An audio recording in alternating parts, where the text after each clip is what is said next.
Bueno, acá estamos nuevamente con Fabiana Corsino. Como dijimos antes, estudió arteterapia en la Escuela Argentina de Arteterapia y se formó como equinoterapeuta en la Fundación Al Reparo, en donde trabaja hoy en día. Vamos a retomar el tema que dejamos pendiente antes del corte, que tiene que ver con tu faceta de pintora, que la inauguraste cuando dijiste que cuando viste la acuarela en Al Reparo, te llamó la atención porque distinguías que era una acuarela de tipo antroposófica, digamos, ¿no? Sí.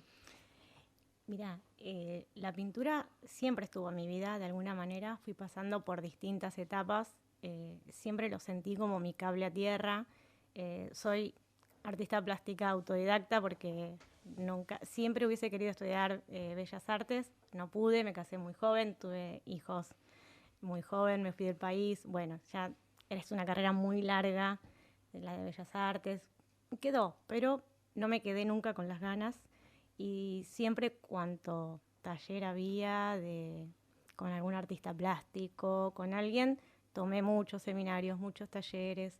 Entonces, siempre en una etapa hice, cuando mis chicos eran chiquitos, pintura decorativa, entonces les hacía absolutamente todo, los cuadritos, los ositos. Es como mi pasado oscuro, dice mi hija en el arte. Pero bueno, de todo se aprende, hasta ir encontrando una forma propia. Después, cuando llegué a arteterapia, todo eso que había aprendido lo desaprendí, porque la arteterapia va por otro lado totalmente diferente, más desde la emoción que uno trabaja y no desde no copias, no haces nada que... entonces, el arte siempre estuvo presente en mi vida. Y una vez con una amiga habíamos puesto una zapatería. Y las dos pintábamos, hacíamos talleres, yo hacía con ella, Lili. Que casualmente es la misma que me contó de que existían los caballos. Entonces Lili es como, oh, bueno. Pero esto de la zapatería fue muchos años antes. Eh, Pusimos una zapatería las dos y como las dos pintábamos, ella dijo, voy a pintar un cuadro para poner en la zapatería. Y pintó un cuadro divino, con una técnica que habíamos aprendido con espátulas, que eran unas flores rojas. Bueno, la zapatería estaba hermosa, no vendíamos nada, teníamos unos zapatos divinos, pero no vendíamos nada. Y cada vez que entraba gente, entraba y decía, chicas, qué lindo cuadro, ¿venden el cuadro? No, vendemos zapatos. Bueno, habremos tenido 2 años la zapatería. Todos los días había alguien que entraba a preguntar y no la vimos en ese momento. Tendríamos que haber hecho cuadros de flores rojas y venderlos. A morir. No, pero no lo hicimos.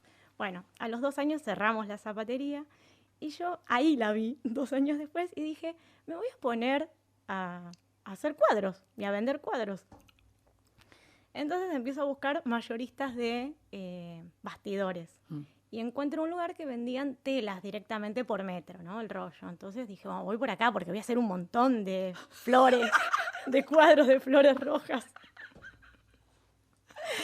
Y llego a un lugar y el señor me dice, ¿qué vas a hacer? Le dije, ¿no? Me dice, ¿tenés pinturas? ¿Qué usás? Le digo, uso acrílicos. Me dice, yo te voy a recomendar una marca que es de mi amiga, anda a verla y que te venda ella directamente porque vas a necesitar mucha, dice, y anda a comprar potes grandes.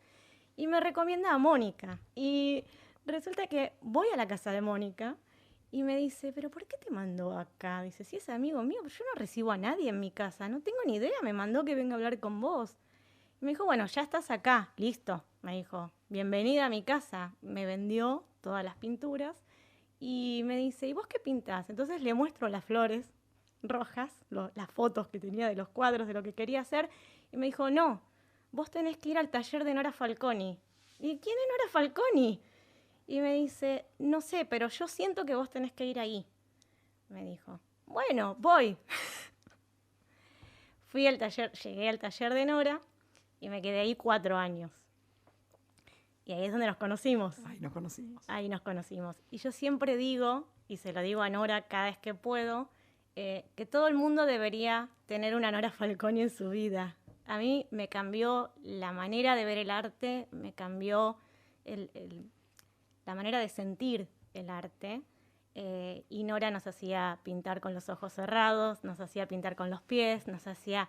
Entonces empezó todo un proceso en mí que me empezaron a pasar un montón de cosas y de emociones que se empezaron a mover en mí. Y me quedé 4 años en ese taller, en una búsqueda como muy de mirar para adentro y de encontrarme en eso construido y como tomarlo como un punto de partida, ¿no? De ¿qué es esto? ¿Por qué pinté esto? ¿Por qué? Y bueno, y después fui por más y ahí fui a estudiar arteterapia, ¿no? Entonces, siento que, y arteterapia me llevó a las constelaciones y las constelaciones a los caballos. Entonces, es como que el arte siempre fue como el hilo conductor en mi vida que me va, si lo tomo como esa sincronicidad, el arte me va conduciendo, me va llevando hacia lo que es, ¿no? Entonces eso me gusta mucho. Y me pasa con la pintura que yo me pongo a pintar y nunca decido qué voy a hacer. Es empezar a manchar, empezar a tirar pintura, otra, tapar, pasar cosas por arriba, dejar huella con algo. Y ahí empiezo a ver qué aparece. Un poco Nora, ¿no? Sea lo que nos... Claro. Que en ese sentido yo quiero acotar una cosa que yo la conozco a Fabi, yo conozco a Fabi a través de Nora, pero en realidad tuvimos muy poca clase juntas. No compartíamos clases. No sé no en qué momento nos conocimos. Pero quedaste de ese grupo, sos la amiga que me quedó. Sí. Y me acuerdo de entrar en la clase de Nora cuando voy a el primer día y le digo a Nora, si me vas a hacer pintar una manzana o una pera, me voy.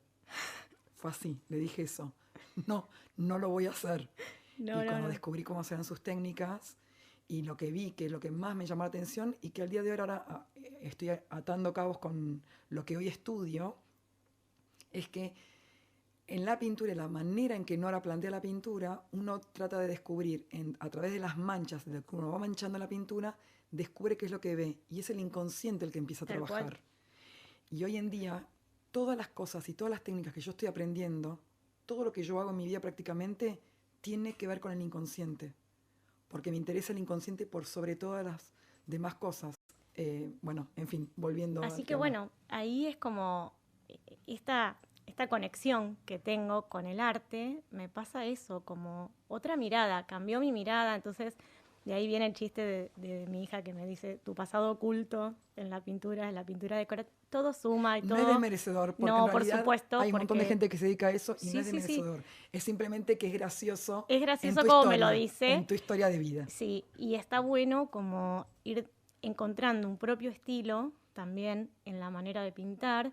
Y yo lo fui construyendo desde ese lugar, desde empezar con la pintura decorativa. Eso me dio un montón de herramientas. Yo copiaba. Y claro, hacer talleres donde aprendí a manejar espátulas y hacer talleres donde... Entonces, todo eso en un momento se une. Y cuando lo tomás desde el inconsciente y todo lo que haces, lo haces desde otro lugar, es súper enriquecedor. Y mira, a mí me pasa que, por ejemplo, yo estoy... como con una situación o algo particular y necesito pintar porque estoy mal, porque estoy triste, porque estoy, no sé, algo me pasa, yo me voy a pintar y la historia que se arma en esa pintura siempre tiene algo que ver, que en el momento capaz que no me doy cuenta y después la entiendo. En el momento aparece eso y lo pinto. El día que murió mi perra hace muchos años, yo estaba muy triste y dije, necesito pintar esto porque no puedo más. Y empecé a pintar. Y yo ya conocía de pintura antroposófica y empecé a pintar desde un lugar con mucha agua, porque era muy emocional lo que me estaba pasando. Y empecé a tirar agua arriba de la pintura y de la tela y movía el agua para todos lados. La dejé secar y cuando se seca apareció como una imagen de un caballo. Entonces dije, acá hay un caballo. ¿Estabas en ese momento? Nada, no existían los caballos en mi vida. No existían. Pero si querés yo te muestro la foto de ese cuadro. Es un caballo que es como alado, es como, no sé, viene como desde el cielo, no tiene cuerpo. Es la cara de un caballo que aparece con... Yo dije, esto es un mensaje, pero no sé qué es, todavía no sé qué es. Y ese cuadro lo tengo ahí en mi casa hasta el día de hoy, siempre está y siempre lo tengo a la vista. Y yo siempre dije, en algún momento los caballos van a aparecer en mi vida. No sé cómo, no sé de dónde, pero... esto es clarísimo que algo me está diciendo. Y bueno, muchos años después aparecieron. Y no sé. O sea, tu perro te trajo el mensaje, básicamente. Algo así. Digamos. Algo así. Y lo que yo encontré en esa pintura. ¿Entendés? Entonces, me pasa mucho de pintar algo, de no saber qué, pero de saber que tiene un significado. Que algo va a pasar con eso que estoy pintando.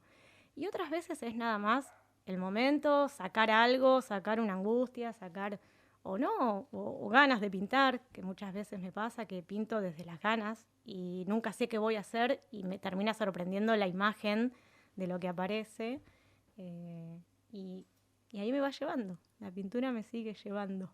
Y te pasa lo que, por lo menos a mí me pasaba cuando pintaba, que yo sentía que hablaba con la pintura. A mí me pasa, no sé, cada uno su mambo, pero a mí me pasaba que cuando iba descubriendo imágenes, entraba como en un trance, literal, entraba como en un trance y tenía como un diálogo interno con la pintura, en el que sentía que me contestaba y yo le hablaba, por supuesto, ¿no? O sea, es un diálogo interno, sin lugar a dudas. Sí, no, lo que me pasa a mí me gusta unir mucho la pintura con la escritura.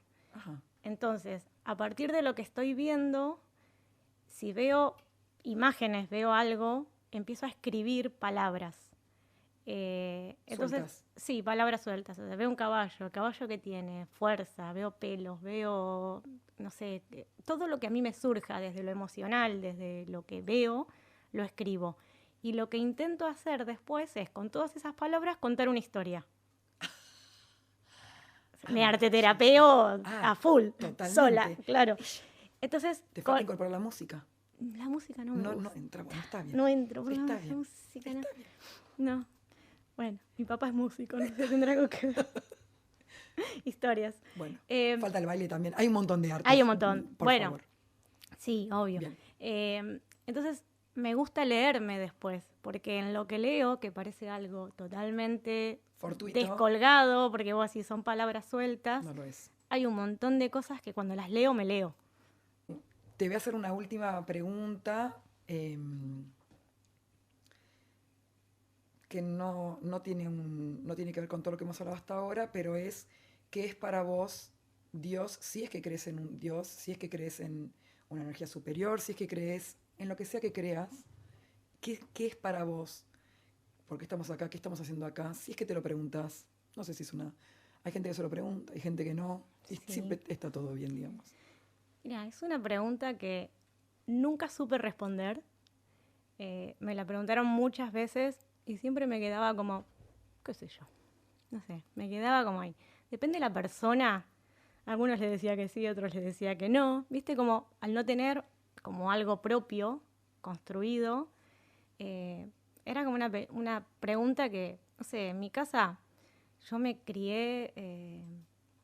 por ejemplo, en mi casa decíamos que éramos ateos, o sea, acá somos todos ateos, no queremos en nada, o sea, entonces, y hace un tiempo empecé a estudiar mucho, me gusta y me apasiona estudiar sobre las palabras, sobre la etimología, lo que quiere decir la palabra, qué decimos cuando estamos hablando. Entonces, la palabra Dios significa di, de verbo, de decir, y os, boca, palabra. Entonces, ¿qué decimos con nuestra palabra?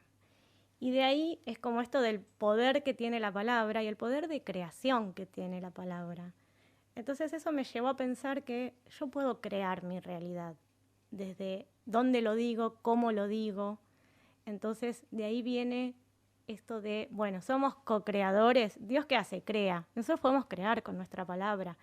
Y el secreto es empezar a escucharte. ¿Qué decís cuando decís? ¿Qué hablás? Entonces, si vos estás todo el día poniendo el foco en algo negativo, eso es lo que va a crecer en tu vida y eso es lo que va a aparecer y eso es lo que vas a crear. Entonces, empezar a escucharme para empezar a hablar de otra manera, empezó a cambiar mi realidad. Contá lo que haces en el auto. ¿En el auto para estacionar? No, todas las cosas que haces cuando hablas. Voy hablando sola porque encima hace un montón que no me anda el estéreo, entonces eso no sé si había que contarlo. Sí, quiero que lo cuentes. Contá lo que haces. Vengo hablando conmigo misma, como en voz alta y escuchándome. Y nada, eso. Porque a veces es pensar, y cuando uno piensa no se escucha. Vos pensás y tenés miles de pensamientos por segundo. Totalmente. Entonces es poner en palabras lo que sí querés.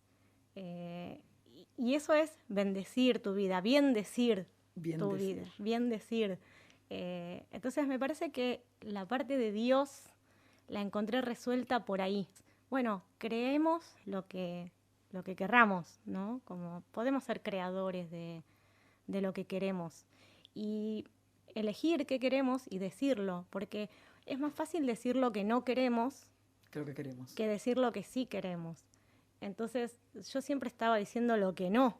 Y cuando te empezás a escuchar y te das cuenta y vos me decís, bueno, ¿y qué pudiste cambiar? Y bueno, por ejemplo, mi trabajo. Yo hoy trabajo en un lugar que yo fui creando esa situación, porque la fui manifestando con mi palabra.